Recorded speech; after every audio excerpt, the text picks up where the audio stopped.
ឡាញ់ចែស្រឡាញ់ចែលក់កាហ្វេស្រឡាញ់ម្លេះទេស្រឡាញ់ចែពេញបេះដូងថាខ្នាញ់អើយខ្នាញ់ទៅទិញកាហ្វេម្ដងម្ដង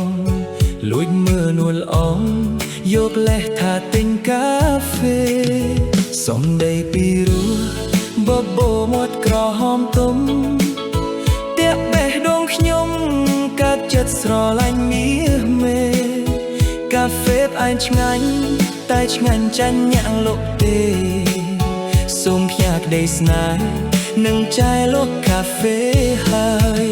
ខ្ញុំញៀនខ្លាំងណាស់ញៀនណាស់ខ្វះមិនបានទេ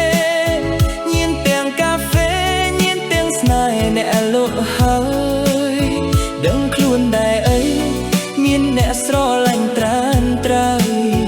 គឺបងនេះហើយតាមមើលអូនស្ទើររាល់ថ្ងៃពីមុនឆ្ងល់ថាស្ករតិចម្ដេចក៏ផ្អែមម្លេះ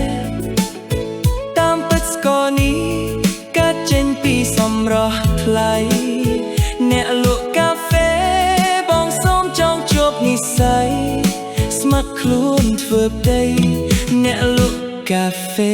ហើយ